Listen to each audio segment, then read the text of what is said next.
Hello students, good morning. हम लोग दोस्तों यहाँ पे मेजरमेंट का ये 4th वीडियो होगा, ठीक है। और हम लोग मेजरमेंट में रूलर पढ़ चुके हैं, काफ़ी कुछ पढ़ चुके हैं रूलर में, और ये वर्नियर कैलिपर पढ़ चुके हैं। अब हम लोग पढ़ेंगे स्क्रू गेज, ठीक है। जैसे कि हम लोग जानते हैं कि रूलर का जो प्रिसीजन होता है वो लीस्ट काउंट होता है वो 1 mm होता है, ठीक है।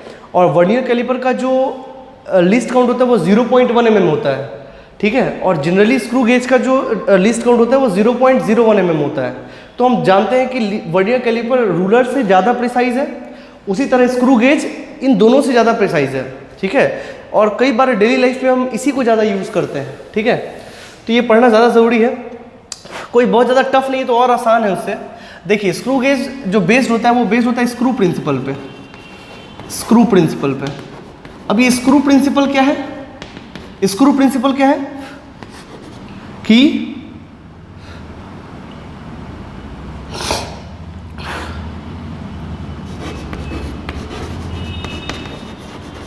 on rotation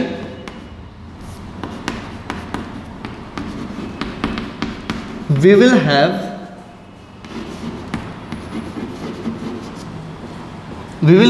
a linear motion, ठीक है। जैसे स्क्रू देखते हो कि आप घुमाते हो तो या तो खुलता है या तो बंद होता है। मतलब अगर स्क्रू को अगर हम ऐसे से खोले तो क्या ऊपर जाएगा, या ऐसे से एक राउंड घुमाएंगे तो नीचे जाएगा। So this is the axial movement, ठीक है ना। उसी को मैंने लीनियर मोशन कहा है। आपको रोटेशन मोशन करते हो तो आपको लीनियर मोशन मिलता है। यही होता है स्क्रू प्रिंसिपल, ठीक है ना। स्क्रू की तरह होता है बेसिकली। देखिए आप लोग देखे होंगे नट या बोल्ट तो देखे होंगे। सपोज करिए एक बोल्ट है, नट बोलते हैं उसको जो इस पे लगाते हैं, ठीक है ना। नट इसलिए नाम पड़ा क्योंकि वो नाचता है, जो नाचता है वही नट है। कई बार लोग इसको नट समझते हैं, ये नट नहीं है, ये बोल्ट है, ठीक है। अब जैसे देखिए मैं बताता हूँ आपको, आपने देखा होगा कई बार नट्स वगैरह पे ये बना होता है, ये बोल्ट पे बना होता है। इसको बोलते हैं क्या? थ्रेड। इसको बोलते हैं थ्रेड, चूड़ी बोलते हैं जो ऊपर में लगा होता है, ठीक है ना। तो आप देखोगे कि इसको जब आप घुमाओगे, जब आप इसको घुमाओगे तो जब इसको आप किसी भी एंगल मतलब ऐसे अगर घुमाते हैं, अगर हम नट को पकड़ के, तो वो तो डिपेंड करता है कि क्लॉकवाइज करें या फिर एंटी क्लॉकवाइज करें तो किधर जाएगा। मान लीजिए ऐसे करने पे ये इधर की तरफ मूव कर रहा है, ठीक है ना। तो इसको घुमाए तो ये एक लीनियर मोशन हमको दिया, ठीक है ना। कितना गया, क्या गया, सबकी बात बाद में करेंगे, ठीक है। सबसे पहले कुछ बातें देखते हैं। ये है सर्कुलर मोशन हम करते हैं और हमको लीनियर मोशन मिलता है। हम क्या देते हैं? Circular motion. मिलता क्या है? Linear motion. या अंदर जाता है या बाहर आता है, ठीक है। इसमें जो नोमेनक्लेचर्स है वो ये बोलते हैं पिच। पिच कुछ बातें लिख लें आप, ठीक है ना। हम यहाँ लिख देते हैं पिच, क्योंकि काम पड़ेगा ये सब। पिच ये होता है डिस्टेंस बिटवीन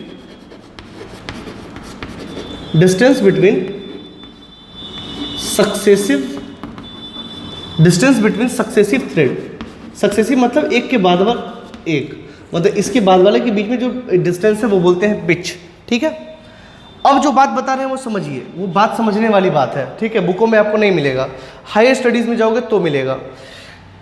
जब हम इसको एक रोटेशन कराते हैं, मान लीजिए कि हमने इसको एक रोटेशन पूरा करा दिया, ठीक है, यानी कि 360 डिग्री जब हम इसको घुमा दिए, ठीक है, तो ये कितना जाएगा? जो लीनियर मोशन करेगा मान लीजिए वो x है, तो 360 डिग्री जब हम इसको घुमाएं तो बेसिकली बच्चों एक बात समझ लीजिए, ये x कैसा होता है। अगर ये पिच है, जैसे 3 तरह के थ्रेड होते हैं बेसिकली। पहले इसको लिख लेते हैं। अगर इसको 360 घुमाएं तो जितना ये अंदर गया ना उसको बोले x, तो x को बोलेंगे लीड। क्या बोलेंगे? लीड। कई बार बुकों में या कई आपको अलग अलग जगह के सोर्सेज पे लीड और पिच दोनों एक ही मिलेगा, ऐसा नहीं है। लीड अलग चीज़ है, पिच अलग चीज़ है, ठीक है। तो लीड देखिए क्या होता है, axial distance travelled in one complete rotation. एक कंप्लीट रोटेशन पे जितना वो चलता है उसी को बोलेंगे लीड, कंप्लीट रोटेशन, ठीक। पहली बात तो ये। अच्छा, अब ये जो लीड है, इसी के हिसाब से 3 तरह के स्क्रू होते हैं। एक होता है क्या, single start thread, single start thread, फिर होता है डबल स्टार्ट थ्रेड, फिर होता है ट्रिपल स्टार्ट थ्रेड। ये 3 तरह के थ्रेड आपको मार्केट में अवेलेबल होते हैं, ठीक है। सिंगल स्टार्ट थ्रेड का क्या मतलब होता है कि एक बार घुमाए तो एक बार जैसे पूरा 360 घुमाए तो ये एक पिच, मतलब यहाँ से लेकर यहाँ तक जाएगा, मतलब एक पिच ट्रैवल करेगा। सिंगल थ्रेडेड के लिए x is equal to 1 pitch होता है, ठीक है। इसीलिए कई बार लोग, और ज़्यादातर थ्रेड जो होता है वो सिंगल थ्रेड होता है, इसीलिए इन दोनों में कन्फ्यूजन हो जाता है, क्योंकि लीड के बराबर पिच हो जाता है, इसलिए लोगों को कई बार कन्फ्यूजन रहता है, ठीक है। अच्छा, डबल स्ट्रेट थ्रेड में क्या होगा, एक बार घुमाएंगे तो वो 2 पिच जाएगा, ये 2 एक बार में अंदर चला जाएगा, ठीक है, तो जल्दी जल्दी अंदर चला जाता है। और ट्रिपल स्टार्ट थ्रेड में x इज इक्वल टू क्या, 3 पिच के बराबर, यानी कि एक बार हम घुमाएंगे तो 3 पिच एक बार में अंदर जाएगा, वो होता है ट्रिपल स्टार्ट थ्रेड। वो कटिंग्स होते हैं थ्रेड पे, लेथ मशीन से बनाते हैं हम लोग, ठीक है, वो होता है। इसमें एक चीज़ और होता है, बता खाली यहाँ पे काम नहीं है, बट जनरल आइडिया के लिए बता दें, आप लोग जनरली नट को क्या करते हो, अगर क्लॉकवाइज घुमाते हैं तो वो अंदर की तरफ जाता है, और एंटी क्लॉकवाइज करते हैं तो खुलता है। तो वो होता है मतलब मतलब नॉर्मल स्क्रू वगैरह जो देखते हो वो, ठीक है ना। और कई बार होता है कि जब बंद करते हो तो वो खुलता है, और एंटी क्लॉकवाइज घुमाते हो तो वो बंद होता है। ऐसे भी स्क्रू अवेलेबल होते हैं, उसको बोलते हैं अपोजिट थ्रेड, उसको बोलते हैं अपोजिट थ्रेड नट, सॉरी बोल्ट, है ना। वो अपोजिटली थ्रेडेड होता है कि उसको ऐसा बनाया ही जाता है कि आप क्लॉकवाइज करोगे तो वो खुलेगा और एंटी क्लॉकवाइज करोगे तो बंद होगा। जैसे मार्कर, आप मार्कर को कभी खोल के देखना, जैसे वो आपको लगेगा कि खुलेगा वैसे वो बंद होता है, उल्टे में खुलता है, ठीक है। खैर एनीवे, सब तो टाइप्स है। मुझे जो काम है वो ये है, बेसिकली ये स्क्रू गेज पढ़ने के लिए आपको ये समझना ज़्यादा ज़रूरी है। हालांकि एक वीडियो देखेंगे सब समझ में आ जाएगा, कोई दिक्कत वाली बात नहीं है, ये आपको समझ में आना चाहिए, ठीक है। तो इसको आप लिख लीजिए पहले कहीं पे।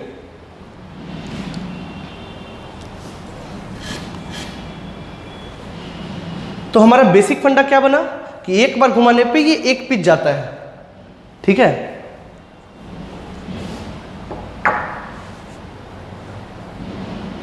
इसको लिख लीजिए वीडियो पॉज करके। चलिए,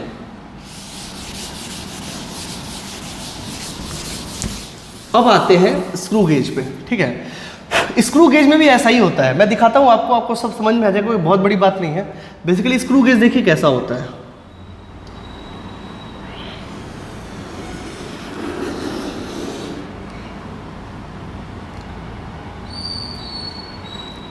ठीक है।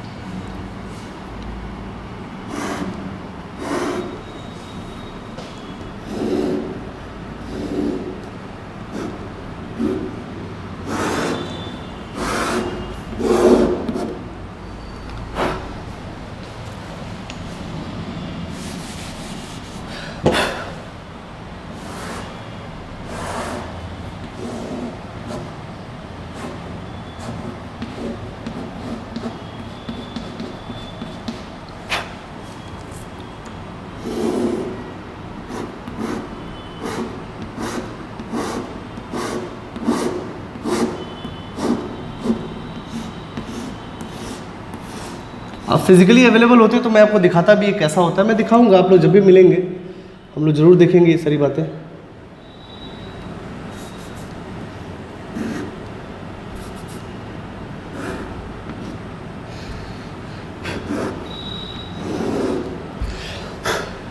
एक लाइन इसमें ये होता है जो कि बोलते हैं रेफरेंस लाइन, और ये ऐसे स्टड होता है,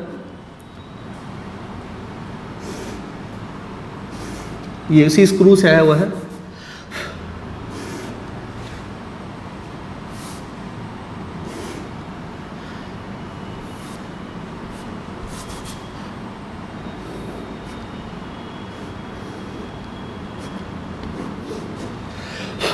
यहां पे जॉ आपका ये होगा, ये है आपका जॉ, इससे सिर्फ हम एक्सटर्नली मेजर कर सकते हैं, इंटरनल नहीं।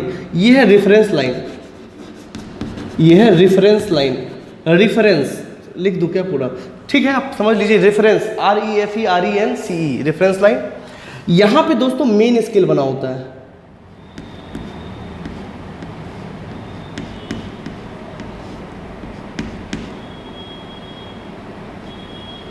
ये मेन स्केल बना होता है, ठीक है।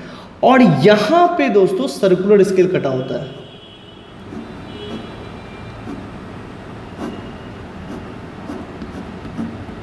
ऐसा, ठीक है। तो यहां पे ये जो सर्कुलर स्केल कटा होता है, ये लगभग जनरली 100 डिविजन्स में बटे होते हैं, 100 डिवीजन में ये बटा होता है, गोल होता है, 100 डिवीजन में बटे होते हैं ये, ठीक है। ये होता है जॉ, ये होता है आपका मेन स्केल, इसमें भी 2 स्केल होता है, मेन स्केल, और ये होता है आपका, इसको बोलते हैं सर्कुलर स्केल, सर्कुलर स्केल, ठीक है। और इसको बोलते हैं थिम्बल, इसी को पकड़ के हम गोल गोल करते हैं, थिम्बल, ठीक है। और ये होता है रैचेट, रैचेट, ठीक है। रैचेट एक्चुअली हमको यही पकड़ के बंद करना चाहिए, क्योंकि जब इसको बंद करोगे ना तो आवाज़ आएगा कड़ का, अगर आवाज़ आने लगे तो समझ लीजिए कि वो मेजरमेंट देने के लिए रेडी है, ठीक है। अब देखिए दोस्तों, इसमें भी वो फॉर्मूला काम करता है जो हम लोग पहले पढ़े थे, x = MSD, main scale dimension, main scale division plus n × LC। अब इसका भी लीस्ट काउंट बड़ा ही इंपॉर्टेंट है, देखेंगे कैसे निकालते हैं, परेशान बिल्कुल भी मत हो। MSD तो यही वाला है, ये लेटर, ठीक है, समझ में आ रहा है। MSD main scale division, n क्या होता है? सर्कुलर कोइंसिडेंस, यहां पे बोलते हैं इसको सर्कुलर कोइंसिडेंस।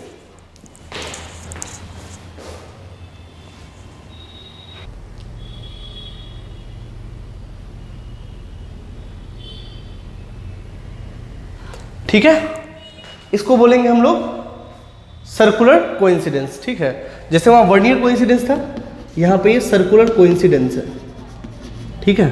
फिर LC तो आप जानते हो क्या होता है, लीस्ट काउंट, ये यहां भी वैलिड है, मैं बताऊं ना, ये हर जगह वैलिड है, कुछ एक्सेप्शन केसेस में जो मैंने आपको बाद में बताए थे, बट यहां पे तो ये फॉर्मूला हर केस में ये वैलिड है, ठीक है। स्क्रू गेज के केस में ये सारा बात है इसमें, ठीक है। अब इसमें देखिए स्क्रू गेज आप देख लीजिए कैसा होता है, ये इस तरह का, ये है स्क्रू गेज, ये, ठीक है। ये है आपका स्टड, जॉ बोलते हैं इसको, ठीक है। और ये है स्क्रू बेस, जैसे इसको खोलेंगे ये खुलता चलेगा, जैसे बंद करेंगे तो बंद होता चलेगा। ये है रैचेट, ये है थिम्बल, ठीक है। जैसे इसको हम स्ट्रेच करेंगे, हो गया, ये आवाज आने लगा मतलब कि वो अब मेजरमेंट देने के लिए रेडी है। Now you can take the reading, ठीक है। तो ये है आपका बेसिकली स्क्रू गेज, ठीक है। अब इससे कैसे हम लोग मेजरमेंट लेते हैं, इसके लिए हमको एक वीडियो देखना पड़ेगा, तो हम लोग पहले वीडियो देख लेते हैं, उसके बाद हम लोग बाकी सारा काम करेंगे, ठीक है।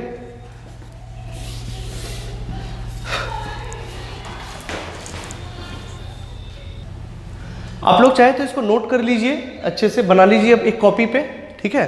फिर इसे कैसे मेजरमेंट करते हैं ये हम लोग देख लेते हैं, ठीक है।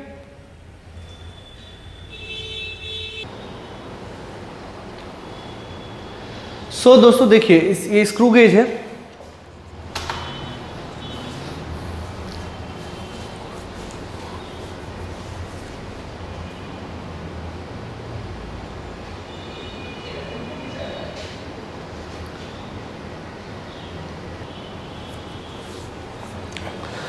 एक नया टर्म आएगा आपके पास, वो उसको बोलते हैं हम लोग माइक्रोमीटर। तो माइक्रोमीटर क्या होता है, अगर आप ध्यान से देखोगे तो माइक्रोमीटर मैं बताता हूँ क्या होता है। जैसे जो स्क्रू होता है ना, जिस स्क्रू का लीड यानी कि जो लीनियर स्केल वो ट्रेवल करता है, अगर वो 1 पिच के बराबर है, मतलब जिसका लीड और पिच दोनों बराबर है, उसको बोलते हैं माइक्रोमीटर, ठीक है। और जनरली उसको बोलते हैं स्क्रू गेज, यानी कि एक बार 360 रोटेट किए तो एक पिच के बराबर अंदर गया, उसको बोलते हैं माइक्रोमीटर, उसको माइक्रोमीटर के नाम से जानते हैं, ठीक है। तो सिंगल स्टार्ट थ्रेड वाला जो भी स्क्रू गेज होगा वो होगा माइक्रोमीटर, ये याद रखिएगा, ठीक है। ये है आपका स्क्रू गेज और उसका डिस्क्रिप्शन, उसको अच्छे से पढ़िए और अच्छे से समझिए, आपको समझ में आएगा।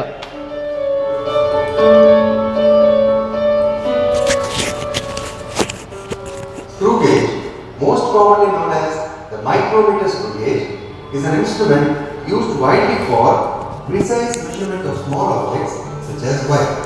The word screw gauge is used because this device is most commonly used to measure the diameters of the wire, which in turn are governed by standard numbers, which are called as standard wire gauge.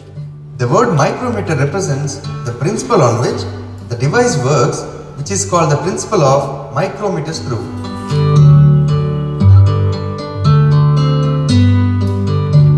Principle of micrometer screw.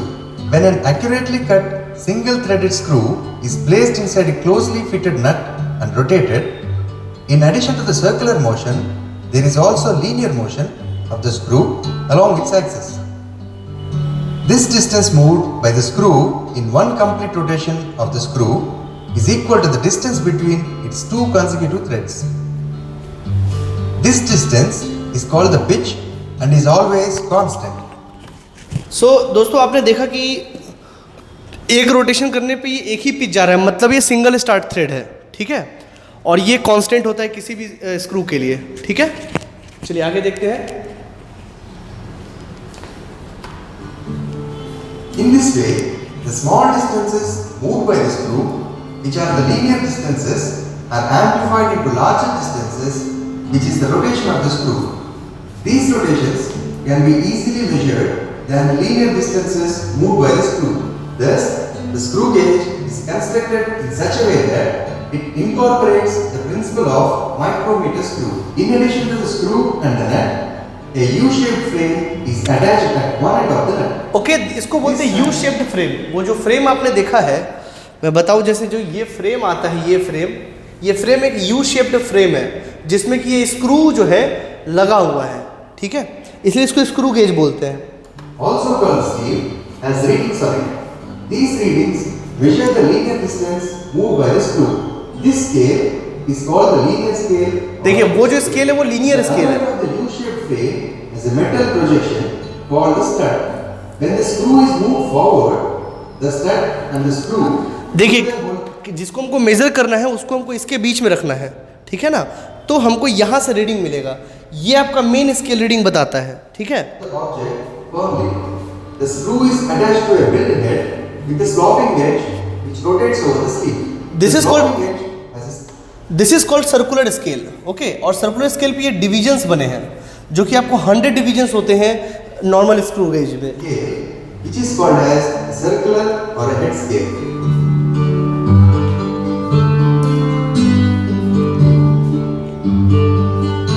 The pitch of the screw gauge is the linear distance moved by the screw divided by one rotation of the screw. Number of rotation of the To screw. find out the pitch, the circular scale is rotated to bring the zero mark on the reference line. The linear scale or the pitch scale reading is noted down. So you can see बच्चों, ये है reference line आपका, ये वाला, okay, और ये जो है ये मेन स्केल है और ये है सर्कुलर स्केल, ठीक।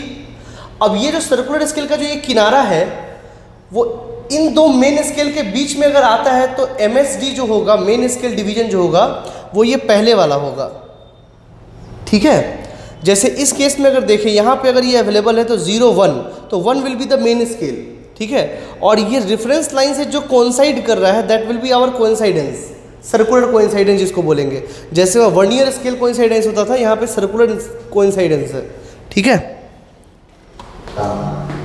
We count the number of divisions on the linear scale completely uncovered by the cat. Here it is 2.0 millimeters. Now we rotate the screw 5 times. When the zero mark of the circular scale again arrives at the reference line, one rotation is said to be completed. We again note down the linear scale readings after 5 rotations. It is 7 millimeters. We get the linear distance moved as 7.0 minus 2.0. ठीक है। 5 millimeters.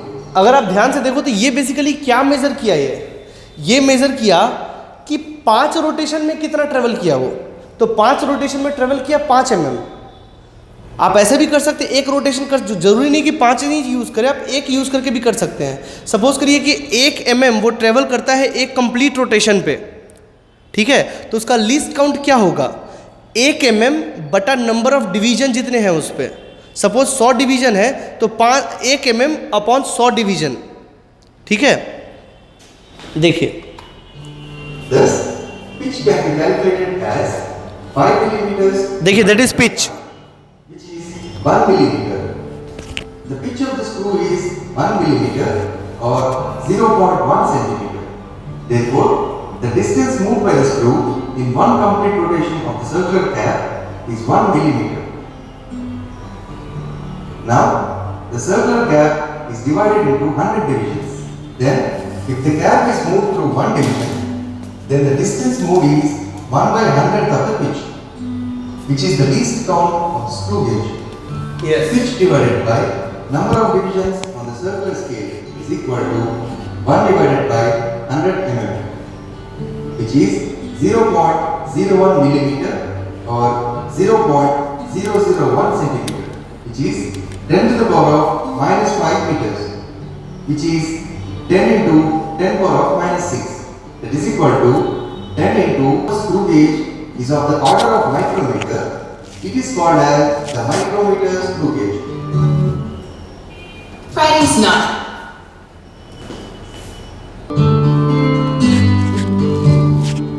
Now, either due to the manufacturing defect of the screw gauge or due to the wear and tear of the screw. देखिए, इसमें zero error भी लगे हाथ पढ़ लेते हैं हम लोग, क्योंकि जीरो एरर जैसा वहाँ होता था वैसा यहाँ भी होगा, ठीक है। इसमें 2 टाइप के जीरो एरर एक्सप्लेन करा है, एक है बैकलैश इफेक्ट जो कि बनाते वक्त कुछ डिफेक्ट आता है उसमें, और एक होता है जीरो एरर। बैकलैश एरर के बारे में हमको नहीं पढ़ना है अभी, ठीक है ना, हम लोग सिर्फ जीरो एरर के बारे में पढ़ेंगे, ठीक है। Screw threads, which gives rise to irregular gaps or increased gaps, the given screw gauge may be subjected to contain the most commonly occurring errors, which are known as zero error and the backlash error. Sometimes in the given screw gauge, when the screw completely touches the fixed stud, the zero of the circular scale does not coincide with the reference line. Then the instrument is said to contain the zero error. When the ratchet is rotated, there is a certain lag in the linear movement of the screw, which is indicated by the jerky motion of the screw. In some other cases, the screw does not start moving immediately in the opposite direction and the ratchet is rotated in the reverse direction. This is due to the improper alignment of threads, which gives rise to increased gaps. This type of error is called as the backlash error. ये backlash error हमको नहीं पढ़ना है, ठीक है, उसके लिए आप उसको छोड़ दें, ठीक है। हम लोग सिर्फ जीरो एरर पढ़ना है, क्योंकि वो बैकलैश एरर मटेरियल के डिफेक्ट की वजह से आता है। जैसे आपने देखा कि थ्रेड में अगर ऊपर नीचे है तो दिक्कत आ सकता है, थ्रेड यूनिफॉर्म नहीं है तो दिक्कत आ सकता है, तो बनाते वक्त का डिफेक्ट है जिसके बारे में हमको नहीं पढ़ना है। Determination of zero error. Calculating zero error. Zero error हम तब कैलकुलेट करते हैं, जीरो एरर देखिए ध्यान से सुनिए, जीरो एरर हम तब कैलकुलेट करते हैं जब दोनों स्टड एक दूसरे को, दोनों जॉ एक दूसरे को टच कर रहे होते हैं, तब जो रीडिंग होता है वो रीडिंग हमको क्या देता है, जीरो एरर देता है। जैसा वर्नियर कैलिपर में था वैसा ही यहाँ पे है, तो बिल्कुल भी कंफ्यूज होने की आवश्यकता बिल्कुल भी नहीं है, ठीक है। अगर आप ध्यान से देखिए यहाँ पे, मेरे लिए ये रेफरेंस लाइन बहुत मायने रखता है। ये रेफरेंस लाइन अगर वो दोनों जॉ अगर क्लोज्ड है तो वो ज़ीरो को टच करना चाहिए था, अगर टच कर रहा है तो वो जीरो एरर फ्री है, अगर टच नहीं कर रहा है तो it means it contain some error. और वो एरर कैसा होता है वो हम देखते हैं कोइंसाइडेंस से, ठीक है। यहाँ पे देखिए, जैसा आप देख रहे हो कि रेफरेंस लाइन से ये ज़ीरो कोइंसाइड नहीं कर रहा है, ज़ीरो पीछे है, पीछे रह गया, मतलब ये ज़ीरो अभी आना बाकी है, ठीक है। तो मेजरमेंट में जो हमको आएगा उसमें क्या करना पड़ेगा, इसको ऐड करना पड़ेगा। मतलब अगर आप ध्यान से देखिए, शुरुआत के केस में क्या, अभी तो ये बंद है, अगर ये बंद है तो रीडिंग कितना दिखा रहा है, ये 11 से 11 से कोइंसाइड कर रहा है, मतलब ये 11 mm जो 11 है, 11 कोइंसाइडेंस है, वो पहले ही रीडिंग दे दिया है बिना कुछ लगाए ही। तो जो आएगा उसमें से क्या करना पड़ेगा, हमको घटाना पड़ेगा, ठीक है ना। तो अगर ज़ीरो के आगे है तो कैसा एरर है, पॉजिटिव एरर, जैसा कि हम लोग पहले ही पढ़ चुके हैं, उसका करेक्शन कैसा होता है, निगेटिव, 0 के पीछे रह गया तो निगेटिव 0 एरर, और करेक्शन कैसा होगा, पॉजिटिव। तो याद रखिएगा ये चीज़, ठीक है, okay. In order to find out the amount of zero error the device contains, the position of the zero of the circular or the head scale with respect to the reference line is observed. The screw gauge is turned upright down with its U-shaped frame at the bottom and the ratchet at the top. For example, in screw gauge A, when the zero of the circular scale is to the right of the reference line of linear scale, it can be imagined as if an object is being placed and the screw gauge is already measuring a certain distance, which in reality it is not. Thus, the screw gauge is measuring an extra length. Okay, And hence, this extra length उसमें से घटा लेना है। from the observed length to obtain the actual length. This type of error, in which the zero of the circular scale is to the right of the reference line of the linear scale, is called as the positive error. Positive error, The correction we make negative. Here, in this case, the 11th division of the circular scale coincides with the reference line. Thus, the Yes. extra length it measures is 11 into 0.001 centimeters. That is the least count. Is minus 11 into 0.001 centimeters. Similarly, in screw gauge B, the zero of the circular scale is to the left of the reference line. The device is measuring less distant. देखिए इसमें क्या है कि zero भी आया ही नहीं है, zero मतलब अभी पीछे है, ये 90 कर रहा है, तो हमको यहाँ पे क्या लेना पड़ेगा, क्या 90 लेना पड़ेगा, आंसर है नहीं, हमको यहाँ पे लेना पड़ेगा 10, ठीक है, और यहाँ से देखना पड़ेगा कितना इसके लिए पीछे, कितना डिवीजन पीछे है, और जितना भी ऑब्जर्व लेंथ आएगा उसमें हमको जोड़ देना है, तो ये एक तरह का निगेटिव एरर है, ठीक है। Than the actual length. Therefore, this distance is added to the observed length to obtain actual length. This type of error is called negative zero error and the correction is positive. In this case of screw gauge B, the 90th division of the circular scale coincides with the reference line.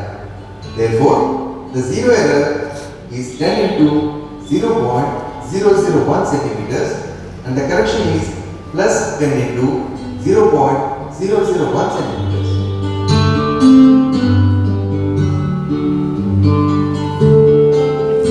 Now see, we have to determine the diameter of a wire.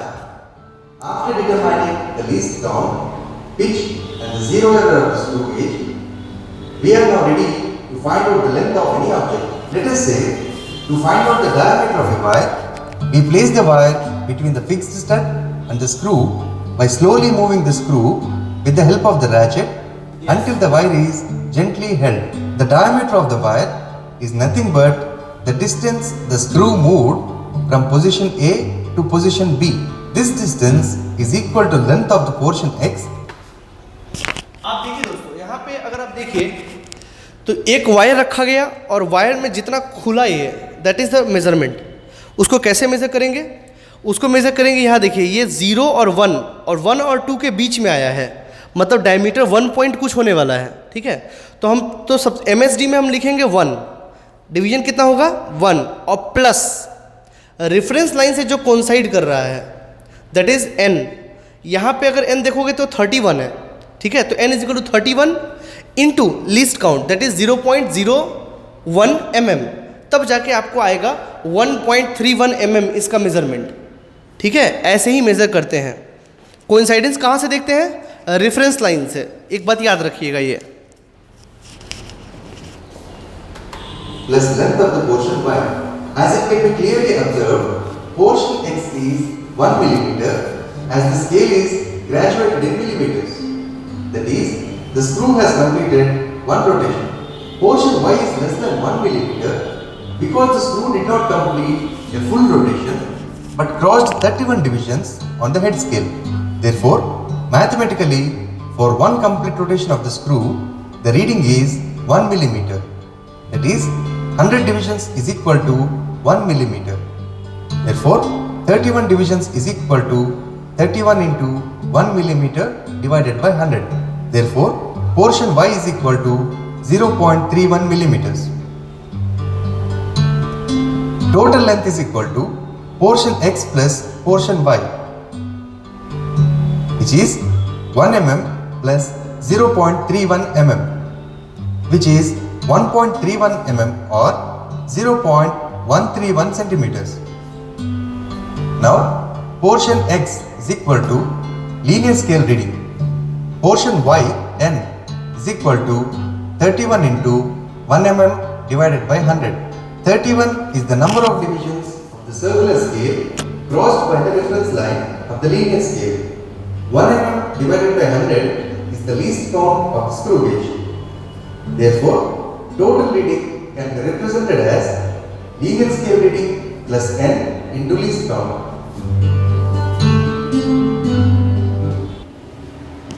दोस्तों देखिए, हम लोग देखिए screw gauge, ठीक है। अब जैसे मान लीजिए किसी चीज़ को हमको मेज़र करना है, जैसे वहाँ पे देखा आपने डायमीटर ऑफ वायर मेज़र करना है, तो ध्यान से देखिए थोड़ा। जैसे मान लीजिए ये एक रॉड है, इसका डायमीटर हमको मेज़र करना है स्क्रू गेज से, ठीक है।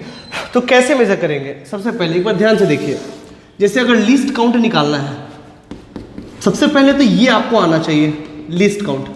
तो जनरली आपको मिलेगा माइक्रोमीटर, जिसका पिच कितना होता है 1 mm और स्क्रू गेज होता है तो lead is equal to double star triple star हो सकता है, ठीक है ना। बट वो दिया रहेगा आपको क्वेश्चन में। लेकिन अगर माइक्रोमीटर दिया हुआ है तो आप ऐसा समझ लीजिए कि लीड बराबर 1 पीछे वो सिंगल स्टार्ट थ्रेड है, मतलब एक बार रोटेशन करेंगे तो एक ही पिच जाएगा। और वो जो पिच होता है वो जनरली कितना होता है 1 mm का होता है। अगर आपको नहीं दिया हुआ ये तो आप जनरली लेके चलोगे पिच 1 mm, मतलब इसका मतलब क्या है कि एक बार अगर घुमाते हैं तो एक पिच भागता है। पिच आपने देखा होगा क्या होता है, ये जो थ्रेड होता है, ये जो थ्रेड होता है यही होता है पिच। मैंने आपको बताया था पिच, और ये पिच जनरली 1 mm का ही होता है। अगर दिया हुआ है कुछ और तो कुछ और ले लीजिए, लेकिन अगर नहीं दिया हुआ है तो 1 mm ही लेंगे, और 95% केसेस में ये 1 mm के बराबर ही होता है, ठीक है। दूसरा कुछ दिया हो तो दूसरा कुछ हो जाएगा। तो लीस्ट काउंट क्या होता है जनरली, हम एक बार घुमाएं तो कितना घुमा पिच के बराबर, दैट इज 1 mm, और उसमें कितना डिवीजन है, नंबर ऑफ डिवीजन, ठीक है। तो वो पिच निकालने के लिए बताया था कि 5 बार लीजिए तो देखिए कितना आता है, उसको डिवाइड कर दीजिए उतने नंबर ऑफ रोटेशन से, तो आपको पिच आ जाएगा। हालांकि वो जरूरी नहीं है, हम एक बार में भी कर सकते हैं। पिच अगर ये माइक्रोमीटर है, जनरली माइक्रोमीटर ही होता है, तो एक बार अगर खोले तो कितना खुला 1 mm। ये कैसे पता चलेगा, तो ये मेन स्केल पे ये 1 mm खुलेगा। ये मेन स्केल जो होता है वो आपका नॉर्मल रूलर होता है। तो अगर एक बार घुमाए तो 0 से लेकर 1 पे अगर आ जाए तो समझ लीजिए एक रोटेशन पे कितना गया 1 mm, ठीक है। और ये सर्कुलर स्केल पे डिविजन्स कितने होते हैं जनरली बने हुए हैं, डिविजन्स इस पे 100 डिविजन्स नॉर्मली होते हैं, ठीक है। तो उसमें जैसे अगर 1 mm है, मान लीजिए फॉर एग्जांपल अगर 1 mm है और नंबर ऑफ डिवीजन कितने 100, तो ये हुआ आपका least count, that is 0.01 mm और 0.001 सेंटीमीटर। ऐसे केसेस को माइक्रोमीटर क्यों बोलते हैं दोस्तों, देखिए अगर ये 0.01 है इंटू 10⁻³ मीटर है, ठीक है। और अगर हम इसको ऐसा लिखें तो 10 इंटू 10⁻⁻6 मीटर हो जाएगा। इसको बोलते हैं माइक्रो। 10⁻⁻6 का नाम होता है माइक्रो, और ये हो गया माइक्रोमीटर, इसीलिए इसका नाम माइक्रोमीटर रखा गया, और कोई खास बात नहीं है, ठीक है। तो माइक्रोमीटर वो होते हैं जिसका पिच कितना होगा 1 mm, ठीक है। यानी कि एक बार खोलने पे ये एक ही पिच भागता है, और पिच जनरली 1 mm का होता है, तो इसलिए इसको माइक्रोमीटर बोलते हैं। तो ये निकला आपका लीस्ट काउंट। सबसे पहली बात इसको पहले आप लिख लीजिए, ये बहुत ज़रूरी है जानना, ठीक है। तो इसका कितना हो गया least count 0.01 mm। Vernier calliper का कितना था 0.1 mm, तो उससे ज़्यादा तो प्रिसाइज हुआ कि नहीं हुआ, है ना। इतने छोटे मेजरमेंट को भी हम मेजर कर सकते हैं, ठीक है।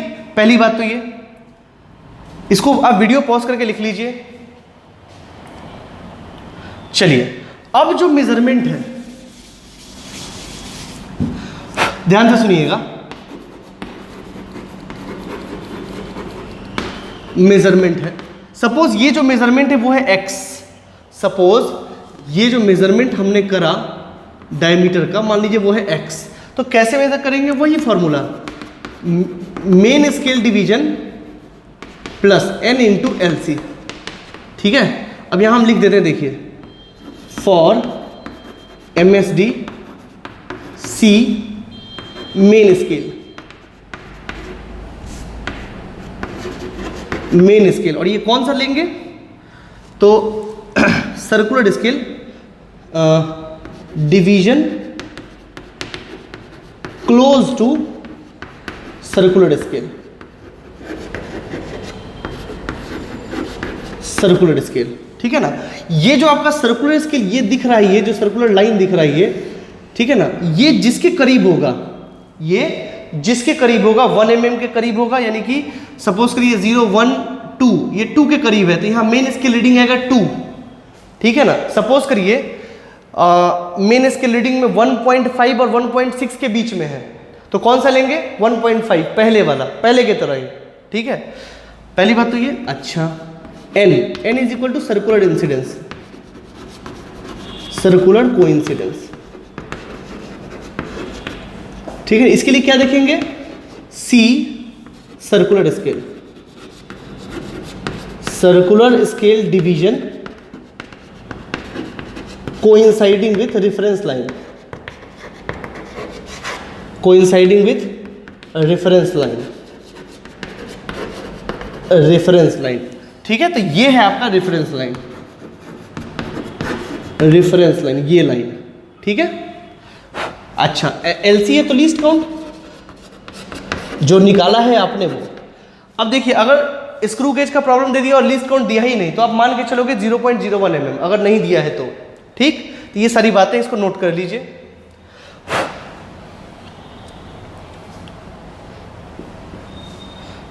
अब इसको, अब आराम से आप MSD रखिए, N रखिए और LC रखिए, आराम से निकालिए answer.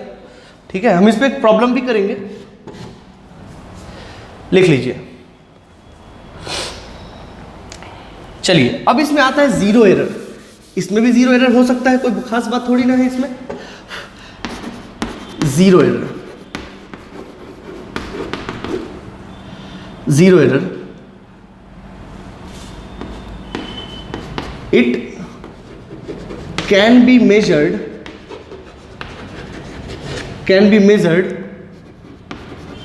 when jaws are closed। अगर जॉ क्लोज्ड है तभी मेजर कर सकते हैं, तब भी वही reading MSD plus n into LC जैसे पहले निकालते थे।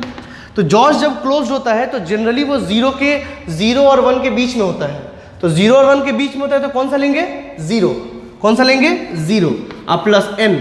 जब जॉ क्लोज्ड है, जॉ क्लोज्ड है अगर, और मान लीजिए अगर जॉ क्लोज्ड है, इसका ये जीरो लाइन है। ठीक है, अगर ये जीरो लाइन रेफरेंस लाइन से कोइंसाइड कर रहा है तो उसमें कोई भी एरर नहीं है। n की जगह 0 रख दो, इंटू LC आ गया 0। ठीक है ना, समझ में आ रहा है, मतलब when 0 on circular scale, this is circular scale, coincides with main scale, no zero error। ठीक है, दूसरा, अगर ये कोइंसाइड नहीं है तो जीरो एरर है। ठीक है, तो when 0 on circular scale is अगर वो आगे बढ़ा हुआ है, ठीक है ना, is okay, is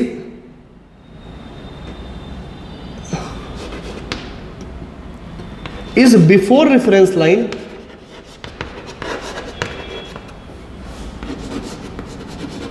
then error क्या होगा, पॉजिटिव जीरो एरर। मतलब 0 पीछे है, यानी कि बंद है तब भी शो कर रहा है 10 11 12, 0 पीछे है 10 आगे है, मतलब 10 जब जॉ क्लोज्ड है, कुछ भी नहीं है उसके अंदर में, तब भी वो रीडिंग कर रहा है। ठीक है ना, उसको बोलेंगे positive zero error and correction is negative. ठीक है, and vice versa. Vice versa का मतलब क्या होता है कि अगर वो लेफ्ट में, अगर उधर होगा आफ्टर, अगर रेफरेंस लाइन के आफ्टर में है, तो जब कुछ नहीं लगा हुआ है तब भी वो निगेटिव में है, ठीक है, तो उसको क्या बोलेंगे, निगेटिव जीरो एरर। मतलब करेक्शन में क्या करना पड़ेगा, उतना हमको जोड़ना पड़ेगा, ठीक है। जो ऑब्जर्व्ड लेंथ है वो डेफिशिट हो गया है उतने लेंथ से, उसको जोड़ना पड़ेगा, ठीक है। तो इसके क्वेश्चंस को देखेंगे। ये हुआ दोस्तों आपका जीरो एरर, ठीक है। इससे रिलेटेड हम क्वेश्चंस देखते हैं।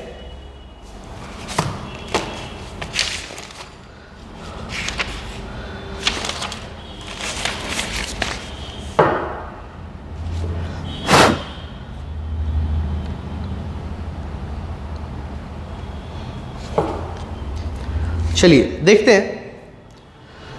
देखिए एक क्वेश्चन है, आप लोग ना ये जो एरर इन मेजरमेंट का जो मैंने आपको शीट दिया है, आप उसको ओपन करिए और खोलिए पेज नंबर 14, ठीक है। उस पेज नंबर 14 में देखिएगा क्वेश्चन नंबर 7 है, ठीक है। उसको हम लोग टैकल करते हैं।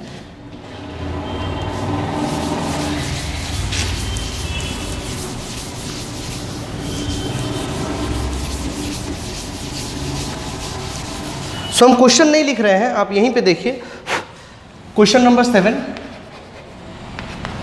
शीट, ठीक है। पेज नंबर है 14, ठीक है। क्वेश्चन नंबर 7 देखिए, इन 4 complete rotation the distance moved by the screw on the linear scale, मतलब मेन स्केल, इज 2 mm, यानी कि 4 रोटेशन में कितना लीनियर स्केल तय कर लिया, 2 mm का, ठीक है। तो एक रोटेशन में कितना करेगा, यही पिच है, एक रोटेशन में कितना करेगा, 2/4, सॉरी है ना, हाँ ठीक है, 2/4, 4 रोटेशन है ना, ठीक। So that is what 0.5 mm, ये हो गया आपका पिच, ठीक। अच्छा, it's circular scale contains 50 division, देखिए यहाँ दिया हुआ है, नहीं दिया रहता तो आप 100 डिवीजन मानोगे, नॉर्मली 100 डिवीजन ही होते हैं, ठीक है। तो नंबर ऑफ डिवीजन कितने हो गए,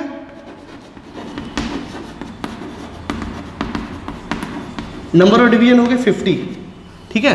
तो लीस्ट काउंट कितना होगा, अभी यहाँ क्वेश्चन पूछ रहा है फाइंड द लीस्ट काउंट, तो लीस्ट काउंट कितना हो गया, पिच बटा नंबर ऑफ डिवीजन, ठीक है। आप इसको काटोगे तो आएगा 0.01 mm, ओके, यस, कर लो 1/100, दैट इज दिस वन, ठीक है। And the answer is given here, answer is B 0.01 mm, ठीक है। एक और क्वेश्चन करते हैं, थोड़ा अच्छा सवाल कर लेते हैं, उसमें अच्छा क्या है, कोई खास बात नहीं है।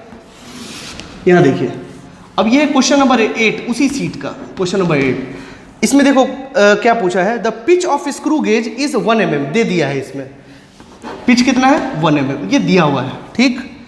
And there are 100 division on circular scale, दे दिया इस पे, तो नंबर ऑफ डिविजन्स इज 100, तो लीस्ट काउंट पहले निकाल लीजिए, दैट इज 1/100, दैट इज 0.01, पहली बात तो ये निकाल लीजिए, ठीक, निकाल के रख लीजिए। Now screw gauge is 0 error free, ये गिवन है इसमें कि स्क्रू जो गेज जो है वो 0 एरर फ्री है, मतलब उसको कोई 0 एरर नहीं है, ठीक।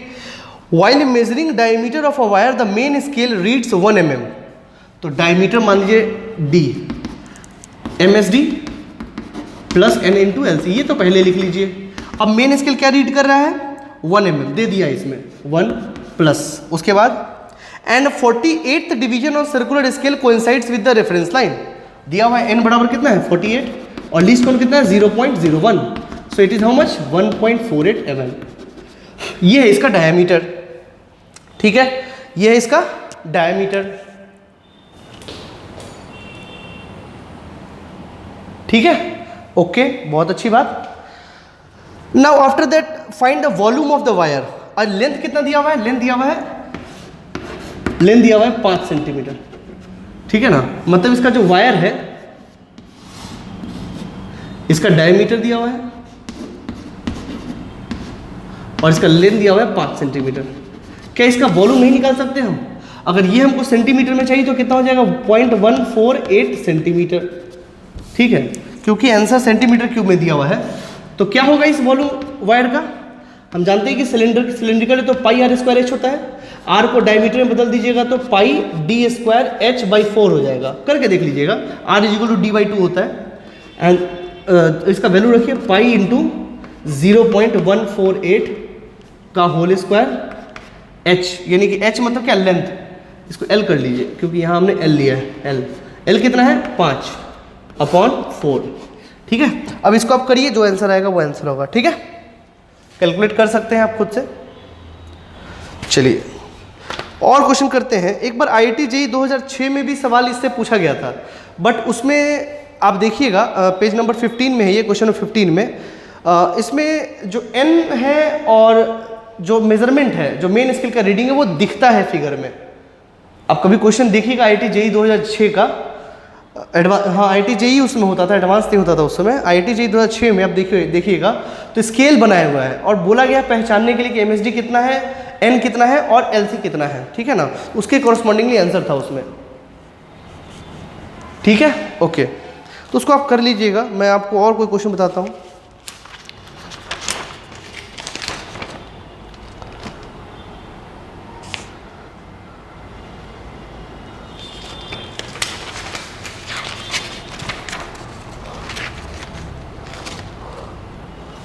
चलिए देखिए,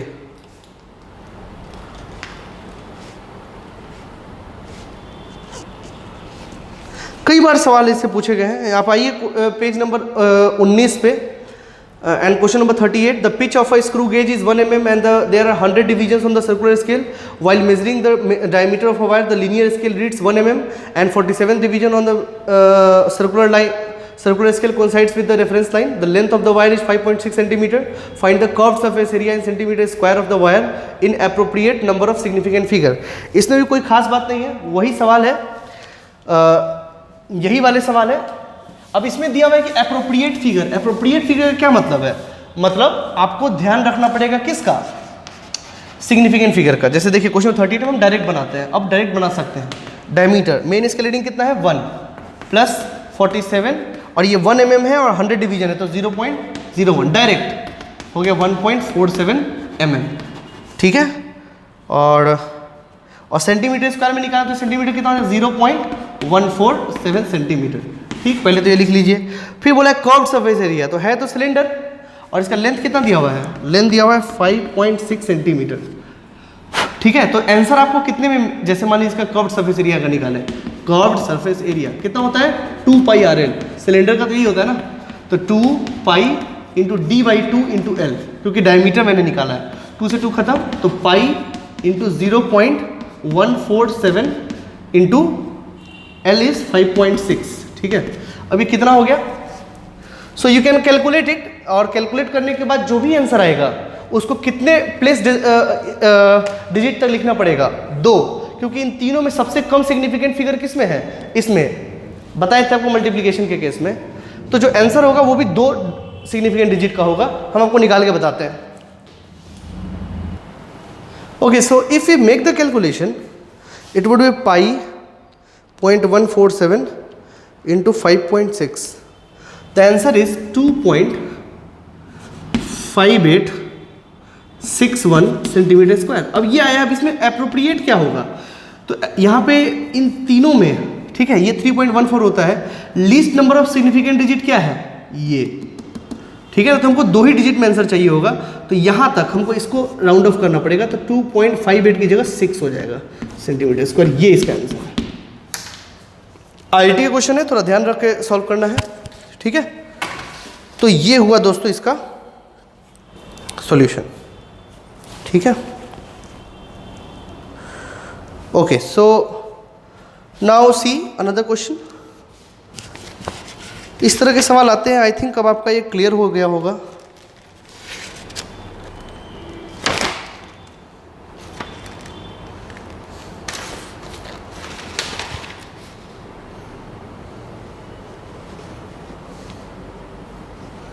देखिए एक क्वेश्चन करते हैं, वही पेज नंबर 14 में आइए, यहाँ पे क्वेश्चन नंबर 10 है, ठीक है।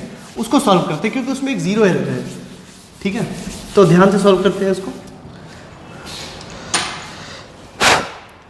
In 10 complete rotation, question number 10 I am asking about the page number 14, 10, ठीक है।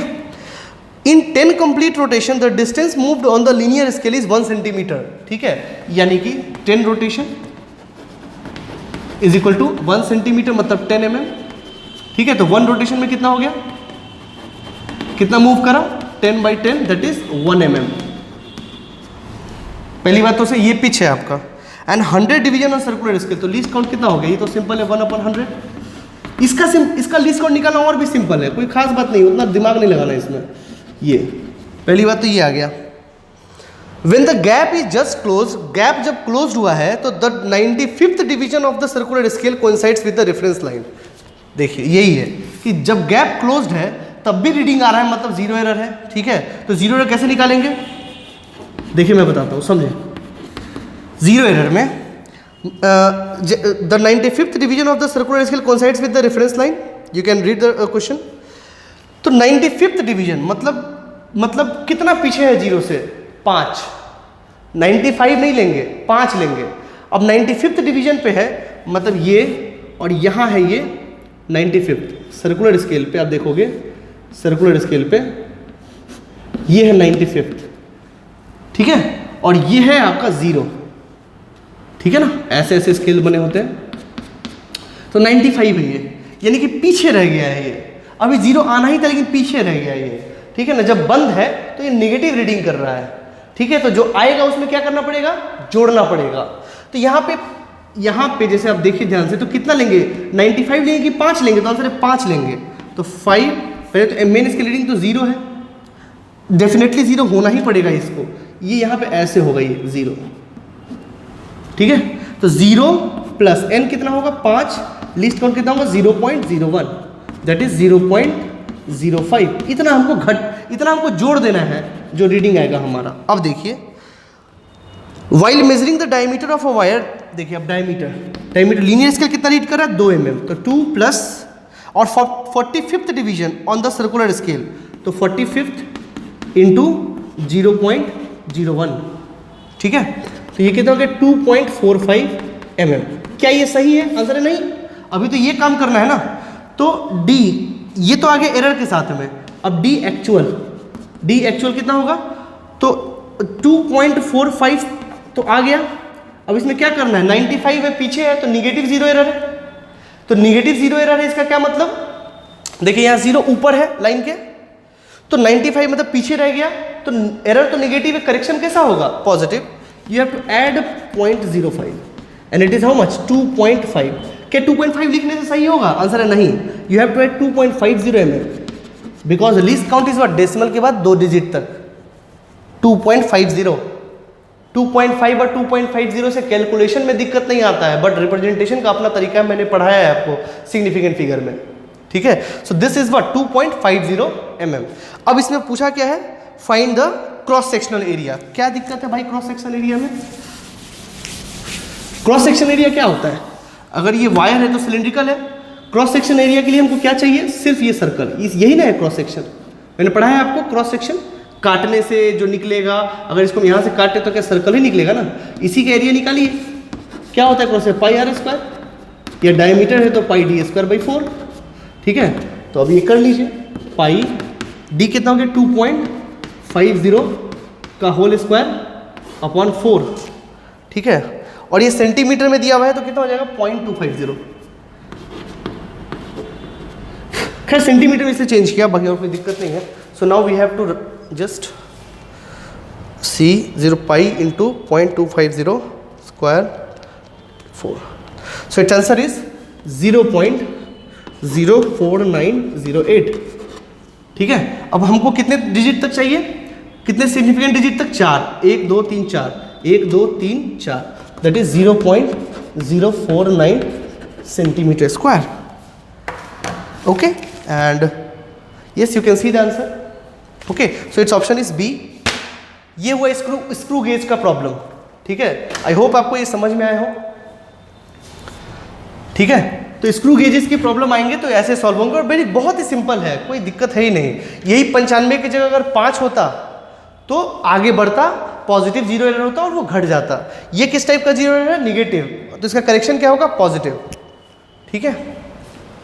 कर लीजिए इसको, अब आप स्क्रू गेज के प्रॉब्लम कर सकते हैं, ठीक है। चलिए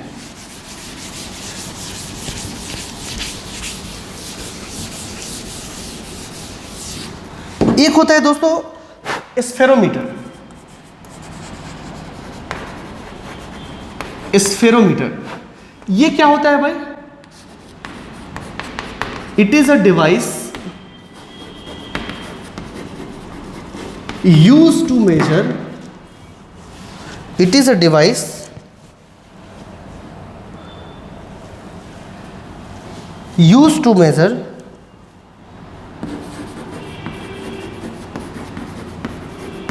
रेडियस ऑफ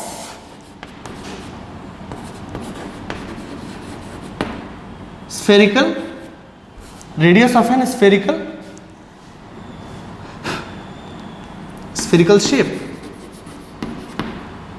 ठीक है, जैसे मैं बताऊं आपको, जैसे आप लोग मिरर पढ़ते हो, कन्वेक्स मिरर है, कनकेव मिरर है, उसका रेडियस कैसे निकालेंगे।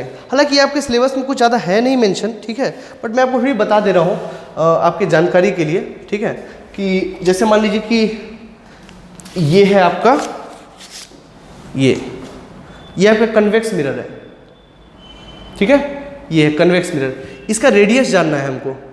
ये है आपका स्फेरोमीटर, ये है आपका स्फेरोमीटर, इसमें 3 लेग्स है।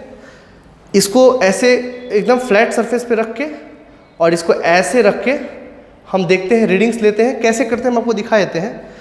तो बेसिकली इसका जो रीडिंग लेना होता है उसको हम स्फेरोमीटर की हेल्प से लेते हैं। आप फिजिकली अवेलेबल होते हैं तो हम आपको दिखाते हैं कैसे लेना है, बट नहीं है तो कोई बात नहीं, हम एक वीडियो देख के समझ जाएंगे इसको। ये बस ध्यान में रखिएगा कि स्फेरोमीटर बेसिकली चीज़ क्या है, ठीक है, और लास्ट में इसका एक फॉर्मूला आता है, उसको ध्यान में रखिएगा। इसका फॉर्मूला वो वाला काम नहीं करता है, ठीक है, तो इसका जो एक स्पेसिफिक फॉर्मूला होगा उसको ध्यान में रखिएगा बस, ठीक है, तो वो हम आपको दिखाते हैं अभी। सो बच्चों आप लोग देखिए इसको अच्छे से। White paper, plain glass slab, spherometer, glass strip, spherical surface, pencil. Procedure. The main parts of a spherometer are pitch scale, circular disc, central screw. ये स्क्रू है, ये सर्कुलर स्केल है, जैसा वहाँ सर्कुलर स्केल होता है ना, उसका इसका भी काम वही है। और ये है आपका मेन स्केल, ये वाला।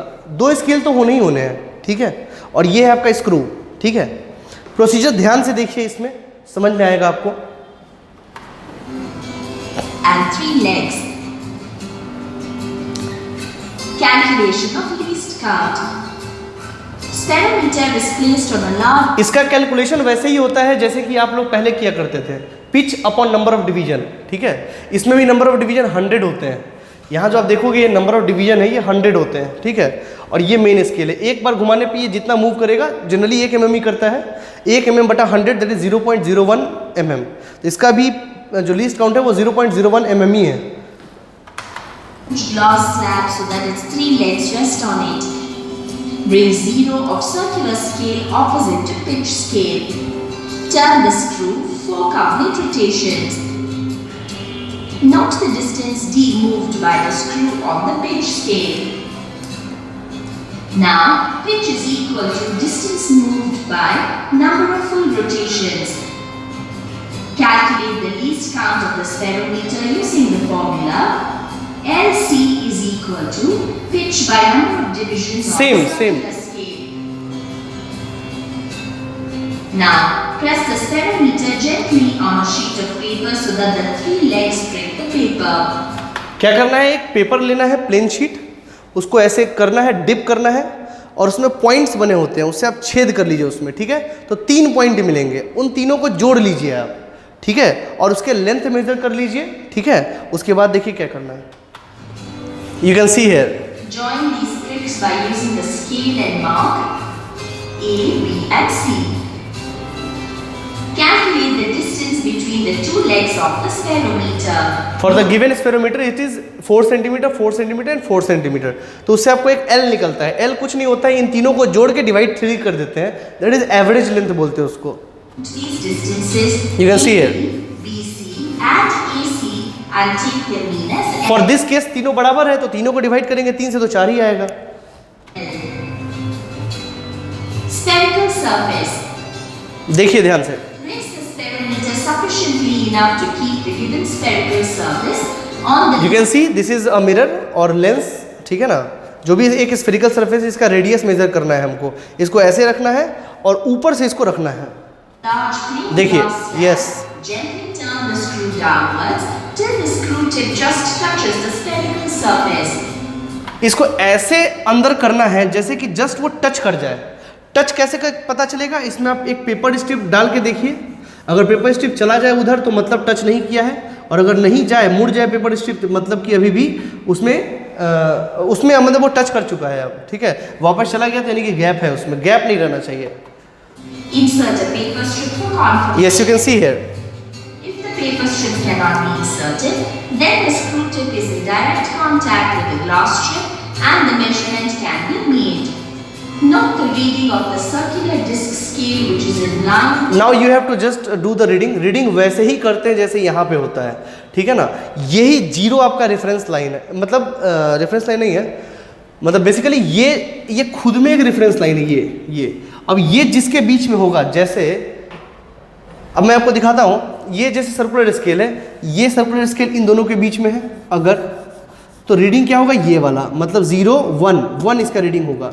और फिर देखेंगे कि ये किससे कोइंसाइड कर रहा है, जिसके पास में होगा वो कोइंसाइड भी करेगा, तो जिससे कोइंसाइड कर रहा है that will be our reading, ठीक है। Pitch scale. Take this as the initial reference value. Now you have to write down the Place for the a practical, spherometer upwards and remove the spherical surface. ठीक है। Count the number of complete rotations by gently turning the screw downwards till it touches the spherical surface. Insert या तो आप इधर से major कर लीजिए, या फिर जब वो ऊपर उठा हुआ है फिर स्फेरिकल सरफेस हटाइए और नीचे करके देखिए कितने नंबर ऑफ रोटेशन में फिर से इसको टच कर ले रहा है ये, तो उससे आपको नंबर ऑफ रोटेशन आ जाएगा, जिससे कि मेन स्केल पे डिवीजन पता चल जाएगा। और कोई खास बात नहीं है, हम यहाँ से भी देख सकते हैं, ठीक है। ये करना ज़रूरी नहीं है, a paper strip for confirmation. ठीक है। पेपर स्ट्रिप से कंफर्म कर सकते हैं। Circular scale which is finally in line with the pitch scale. तो मान लीजिए वही, समझ में आया ये। The circular scale which तो is सपोज करिए ये यहाँ पे है, ऐसे टच करा है, तो कितना है 1 2 3 सॉरी 0 1 2 और 2 के बाद ये किससे टच कर रहा है 50 से, तो सर्कुलर कोइंसाइडेंस कितना है 50। कोइंसाइडेंस के लिए उसमें ही सर्कुलर कोइंसाइडेंस होते हैं 50, उसके बाद ये 2, उसके बाद कैलकुलेट करेंगे, देखिए। finally in line with the pitch scale. Now, the radius of curvature of the spherical surface can be calculated using the equation R is equal to L square by 6h plus h by 2. Yes, ये आपको basically करना है, ठीक है ना। ये जो h आप देख रहे हो, ये h कैसे आया है, ये h आया है वैसे ही, ये h जो है वो कैसे आया है, x is equal to M S D plus N into L C, ये उसी से आया है। मेन स्केल डिवीजन का नोटेशन लिख लिए, n पता कर लिए, एल सी कर लिए, तो उससे h आ जाएगा, बट उससे आपका रेडियस नहीं आएगा, ठीक है। रेडियस के लिए आपको ये फॉर्मूला याद होना चाहिए। मतलब ये L कैसे कैलकुलेट किए, उस तरीके से एवरेज लेंथ निकाल के। H कैसे कैलकुलेट किए, तो सर्कुलर स्केल से, ठीक है। और उसके बाद उसको इस फॉर्मूला में, ये एक इंपीरिकल फॉर्मूला, इंपीरिकल फॉर्मूला किसको बोलते हैं, जो एक्सपेरिमेंट से आते हैं, ठीक है। एक्सपेरिमेंट से इसको कैलकुलेट करा गया है ये फॉर्मूला, जिसमें आपको L का वैल्यू यहाँ डालना है, H का वैल्यू यहाँ डालना है, H का वैल्यू यहाँ डालना है, then you will get the radius of that spherical body, okay. So ये फॉर्मूला बेसिकली आप लिख लीजिए, ये वाला, ये फॉर्मूला आपके काम का है, इसको लिख लीजिए, ठीक है। अभी ये ज़्यादा आता होता है नहीं है, वैसे आपके सिलेबस में भी नहीं है, बट मैंने आपको बता दिया कि अगर स्फेरिकल सरफेस है उसका रेडियस कैसे निकालते हैं, तो ये एक तरीका है हमारे पास बाय यूजिंग स्फेरोमीटर, ओके। ध्यान में रखिए बस, और क्या, ठीक है।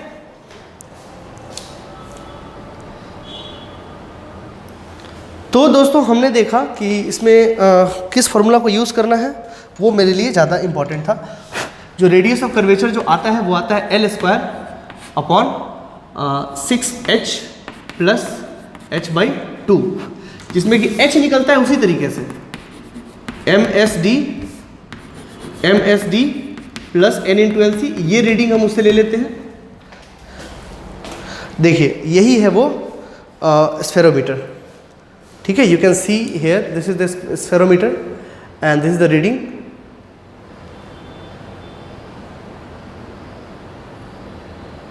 Okay, so you can see here, यहाँ देखिए ये आपका रीडिंग बताएगा यहाँ पे, ठीक है। सपोज ये अभी जिस पोजीशन पे है, ठीक है, तो जिस पोजीशन पे वो कितना रीड कर रहा है 5.1, ये मेन स्केल है, ये मेन स्केल है, तो ये कितना रीडिंग कर रहा है 5.1।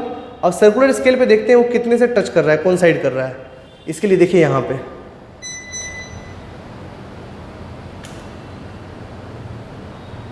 कितने से कौन साइड कर रहा है 50, 55, 54 और 55 के बीच में, तो लगभग 54 हम ले सकते हैं। 54 इंटू इसका लीस्ट काउंट, इसका लीस्ट काउंट बेसिकली 0.01 mm ही है, ठीक है।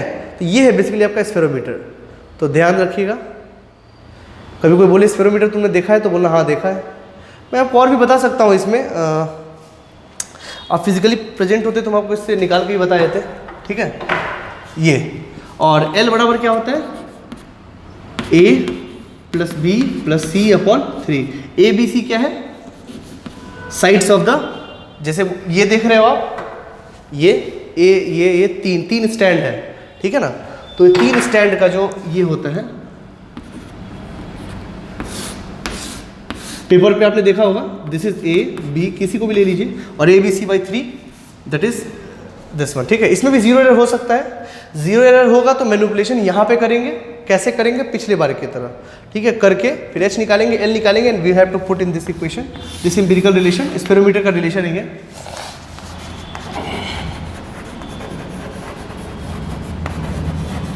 स्फेरोमीटर रिलेशन, ठीक है, ये कंडीशन है। तो हमने यहाँ पे मेरा मेजरिंग डिवाइसेस पूरा का पूरा कंप्लीट हुआ यहाँ पे, ठीक है। तो यहाँ देखिए, अब इसको कंक्लूड करते हैं, ठीक है। इसको पॉज करके लिख लीजिए आप। चलिए देखिए, अब इसको कंक्लूड करते हैं।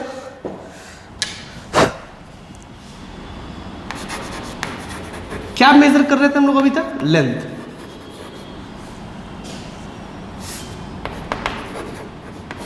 मेजरिंग डिवाइस और उसका least count, generally most commonly, ठीक है ना, वो हम लोग नोट करेंगे। पहला पढ़े हम लोग रूलर, कितना होता है लीस्ट काउंट 1 mm और 0.1 सेंटीमीटर, ठीक है।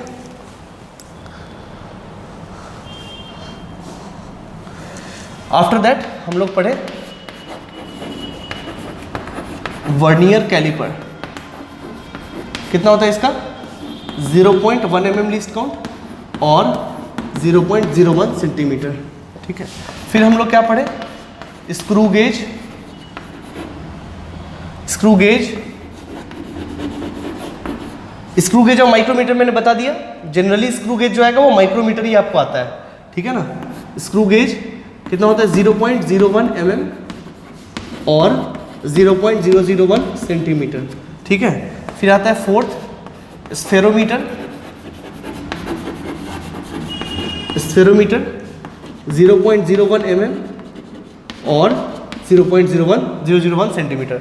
इन दोनों का लिस्ट काउंट सेम होता है, ठीक है, नॉर्मली, ठीक है ना। बाकी तो जो दिया रहेगा उससे निकालना पड़ता है, बट नॉर्मली ये दोनों का सेम होता है। और अंतर क्या है दोनों में? तो इससे हम लोग लीनियर डायमेंशन मेजर करते हैं, सीधा डायमेंशन, इससे हम लोग बेसिकली क्या करते हैं रेडियस मेजर करते हैं, यही दोनों में अंतर है। तो ये सारी बातें आप याद कर लीजिएगा। अब आपको एक कॉमन सेंस का बात, अगर मुझे 6.1 सेंटीमीटर मेजर करना है, किससे मेजर कर सकते हैं, मतलब मिनिमम किससे मेजर कर सकते हैं? देखिए ये सबसे सस्ता होगा, ठीक है, ये उससे महंगा होगा, ये उससे महंगा होगा। तो सस्ते वाले से अगर बात करें तो ये किससे मेजर किया जा सकता है? सिंपल रूलर, ठीक है। अब कहने का मतलब ये हम रूलर से भी कर सकते हैं, इससे भी कर सकते हैं, इससे भी कर सकते हैं। हमको तो 6.1 तक ही चाहिए ना, बट जनरली अगर देखा जाए तो हम इसको रूलर से मेजर कर सकते हैं मिनिमम पॉसिबल, ठीक है। अब 6.11 सेंटीमीटर, इसको हम रूलर से मेजर नहीं कर सकते हैं, किससे मेजर कर सकते हैं? तो जिसका लीस्ट काउंट 0.01 सेंटीमीटर हो, किसका होता है? वर्नियर कैलिपर, ठीक है। ये कॉमन सेंस का सवाल है, ठीक है। अभी मान लो 6.112 सेंटीमीटर करना है, तो उससे कर सकते हैं जिसका लीस्ट काउंट कितना हो 0.001 सेंटीमीटर हो। किससे कर सकते हैं? स्क्रू गेज से, स्क्रू गेज या माइक्रोमीटर से, ठीक है ना। तो ये कॉमन सेंस की बात है, इसको ध्यान रखिए। Common sense which is not common to all. ठीक है, चलिए यहाँ मेरा एक बहुत बड़ा पोर्शन खत्म होता है, unit dimension, measurement, significant figure, ये सारा चीज़ यहाँ पे खत्म हुआ। ठीक है, नेक्स्ट लेक्चर में हम लोग एक और दूसरी बात, इसका टेस्ट भी होगा। ठीक है, तो लगभग 1-2 दिन में आपको इसका शीट मिलेगा। ठीक है ना, आप शीट तो मिल चुका है आपको, बेसिकली टेस्ट पेपर मिलेगा। ठीक है ना, तो उसका टेस्ट अच्छे से दीजिएगा। ठीक है, आई होप कि आपको नंबर आए। ठीक है, अब हम लोग जो मेरा अगला टॉपिक स्टार्ट होगा वो होगा वेक्टर, जो कि बहुत ही क्रूशियल है, बहुत क्रूशियल टॉपिक है। वेक्टर अगर समझ में नहीं आया, वेक्टर और कैलकुलस, ये दो ऐसे पोर्शन जो समझ में नहीं आया तो आपको पूरे फिजिक्स में प्रॉब्लम होता ही रहेगा। ठीक है, इसलिए अगला टॉपिक बहुत ही क्रूशियल है। चलिए दोस्तों, कुछ चीज़ें और देख लीजिए इसमें। जैसे हम आपको ट्रिग्नोमेट्रिक आइडेंटिटी पढ़ा रहे थे, तो कुछ शायद मेरे से छूट गए थे। ट्रिग्नोमेट्रिक आइडेंटिटी बहुत सारा मैंने लिखा दिया था आपको, बट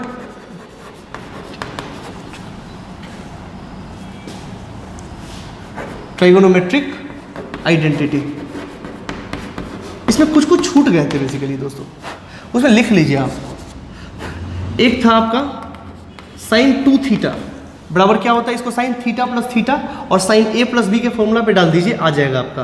वैसे बेसिकली ये होता है 2 sine theta into cos theta. ठीक है, फिर आएगा cos 2 theta, that is cos square theta minus sine square theta. इसको भी कॉस ए प्लस बी के फॉर्मूला पे डाल के देख लीजिएगा, यही आएगा। ठीक है, फिर है तीसरा आपको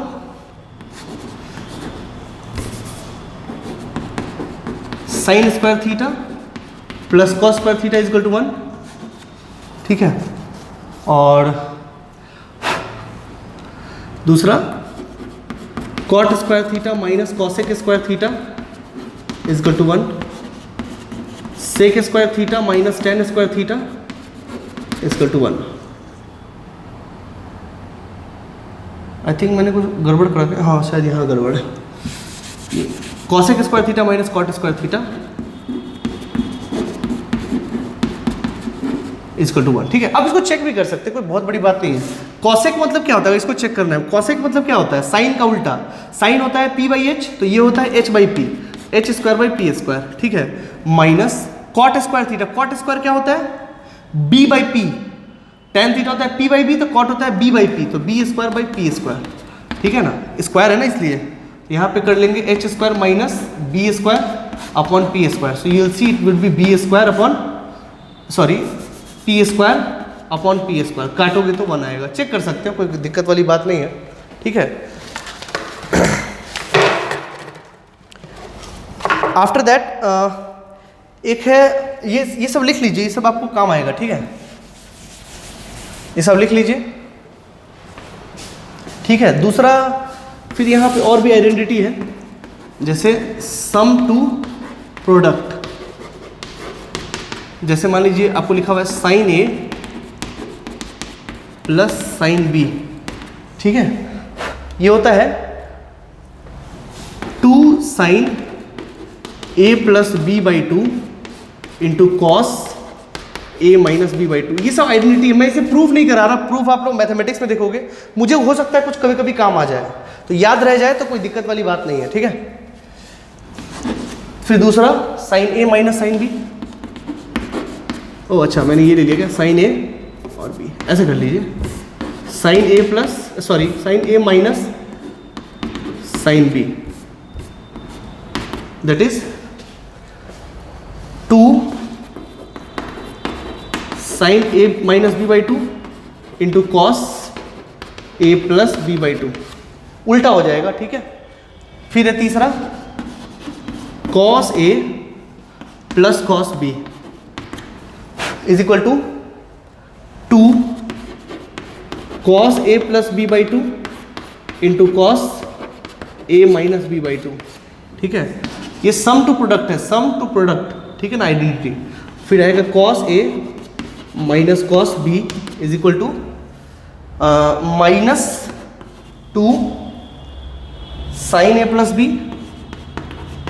sign A plus B by 2 और into sine A minus B by 2। ठीक है, ये है। फिर आपको आता है, इसको लिख लीजिए आप जल्दी से, You can pause the video and note it down.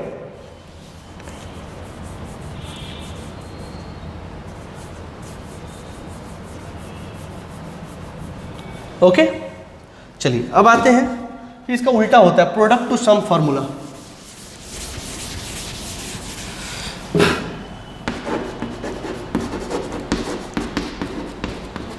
Product to sum identity. Product मतलब क्या, sine A into sine B. Sine A into sine B is equal to 1/2 cos A minus B, A minus B minus cos A plus B. ठीक है। दूसरा cos A into cos B, 1/2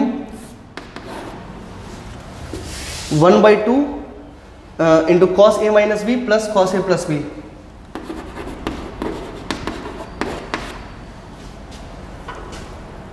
cos A minus B into plus cos A plus B. ठीक है। इस सब का ज़्यादा use नहीं आता है, बट फिर भी sine A into cos B, sine A into cos B that is 1/2 sine A plus B minus sine A minus B. ठीक है। फिर cos A into sine B, 1/2 sine A plus B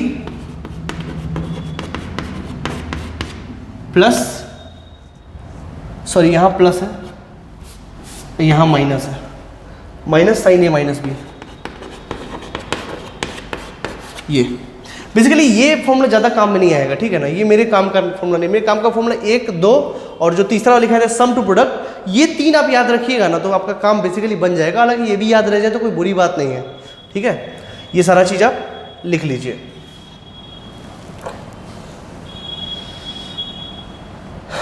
ठीक है।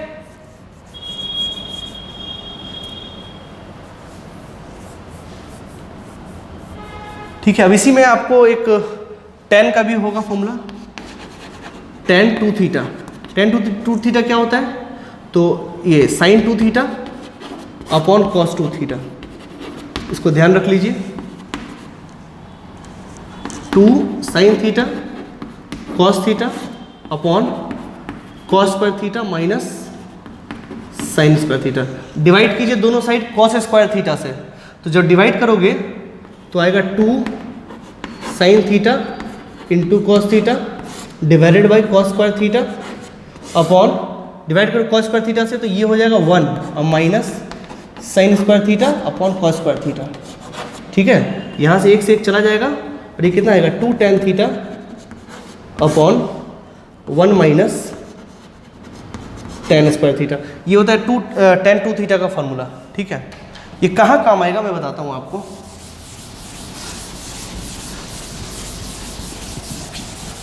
मैंने आपको बहुत सारे एंगल्स को निकालने को बताया है, ठीक है, लेकिन इसमें कुछ एंगल और है जो आपको सीखना चाहिए।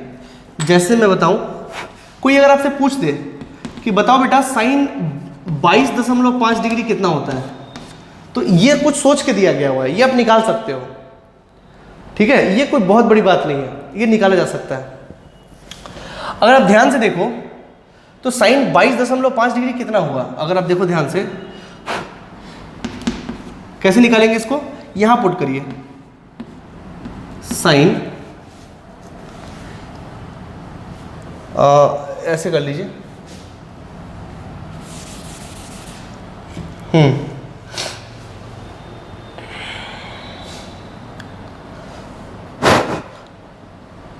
ठीक तो है। चलिए इसको हम कैसे निकालेंगे, जैसे मान लीजिए कि साइन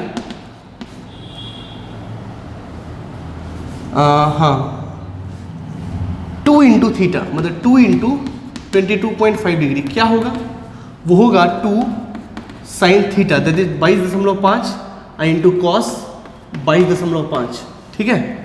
तो इसको हम कैसे लिखेंगे, इसको हम ऐसे लिख सकते हैं अच्छा, कॉस को साइन के फॉर्म में कैसे लिखा जा सकता है? अभी आपने देखा sine square theta plus cos square theta is equal to 1, तो कॉस थीटा क्या हो जाएगा?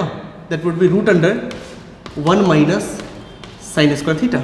ठीक है, तो ये कितना हो जाएगा? 2 sine 22.5 into root under 1 minus sine square 22.5। ठीक है, अब आपको ये निकालना है। देखिए बहुत बारीकी से निकालना पड़ेगा आपको। तो इसको मान लीजिए x, साइन 22.5 नहीं पता है आपको, लेकिन ये पता है, ये हो गया sign 45 degree.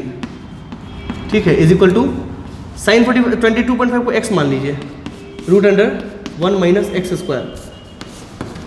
Late sine 22.5 is equal to x। ये निकालने का तरीका कोई खास बात नहीं है। साइन 45 होता है 1/√2, आपको याद होगा। सबको स्क्वायर कीजिए, तो ये हो जाएगा स्क्वायर करने के बाद 1/2, ये हो जाएगा 4, ये हो जाएगा x square into 1 minus X square. दोनों साइड स्क्वायर करेंगे तो ये कितना आ गया? सो ये आ गया आपको 1/8 is equal to X square minus X to the power 4। ठीक है, और फिर आपको बस इसको सॉल्व करना है, कोई खास बात नहीं है। ये 4th रूट का वैल्यू है, इसको आपको निकालना पड़ेगा। ठीक है, इसको निकालिए। जनरली जो निकालिए इसको, तो निकाला जा सकता है, कोई खास बात। इसको सॉल्व करना है, ये एक क्वाड्रेटिक इक्वेशन है, मतलब सॉरी ये 4th रूट का इक्वेशन है। इसको आपको रूट निकालना है, जो निकाला आप जानते हो। ठीक है, चलिए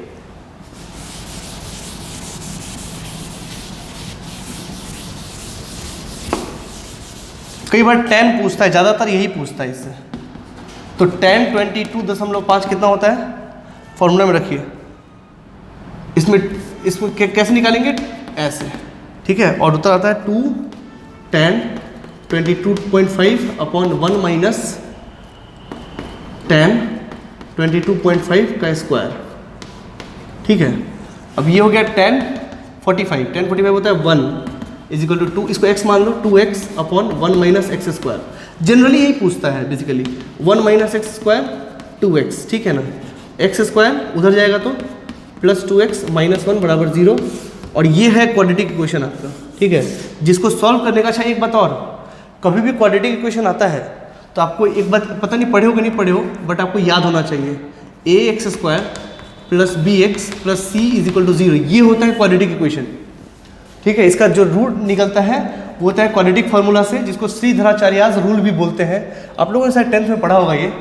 इसको होता है formula minus B plus minus root under B square minus 4ac upon 2a। याद कर लीजिए, इसको बहुत काम में आएगा। तो इसी फॉर्मूला से आप यहाँ भी निकाल सकते हो, x बराबर माइनस बी। अब b क्या है? 2, तो minus 2 plus minus root under B square यानी कि 2 दूना 4। ठीक है, और प्लस 4 माइनस 4ac, तो माइनस 4 इंटू यहाँ 1 है, यहाँ भी 1 है, तो माइनस है तो प्लस हो जाएगा, प्लस 4 अपॉन यहाँ ये 1 है तो 2a, तो यानी कि 2। ठीक है, तो it would be minus 2 plus minus 4 4 8 upon 2। ये होता है 2√2, so it would be minus 2 plus minus 2 √2 upon 2। तो 2 से 2 कट जाएगा and the value is x क्या है? Sine 45, sine 22.5, sorry tan 22.5। यहाँ से आप निकाल सकते हो, दैट इज जो वैल्यू आया है, दैट इज एक वैल्यू क्या है? -1 प्लस √2, दूसरा वैल्यू क्या है? -1 माइनस √2।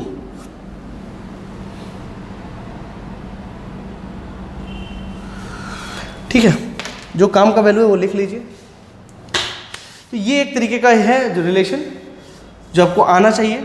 ठीक है, तो मेरे हिसाब से बहुत सारा पोर्शन है जो हमने कंप्लीट कर लिया। आपको यहाँ पे एक बहुत बड़ा पोर्शन खत्म होता है। आप टेस्ट दीजिए, टेस्ट में अच्छे नंबर लाइए, और यहाँ से आपको एक आध सवाल तो मिल ही जाएंगे कंपटीशन में। ठीक है, और दूसरी बात कि ट्रिग्नोमेट्री के जो बचे कुछ रिलेशन थे वो मैंने यहाँ पे करा दिए हैं। ठीक है ना, ये सब ये पूछा नहीं जाता है बेसिकली, मतलब कभी आता नहीं है, कहीं पे इक्का दुक्का जगह मिलेगा, वहाँ भी tan पूछता है, तो tan आप ऐसे निकाल सकते हो, कोई दिक्कत वाली बात नहीं है।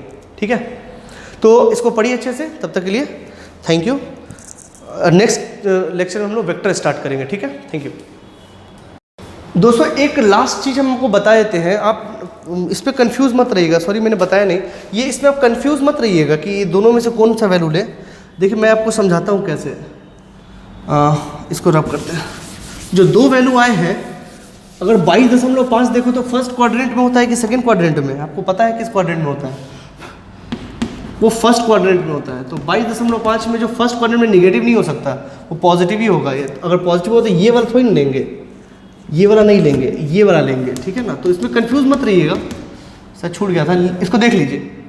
और ये हो जाएगा 0.414, ठीक है। आप अगर कैलकुलेटर से निकालें तो मैं आपको दिखाऊं, 10, 22.5, you can see here,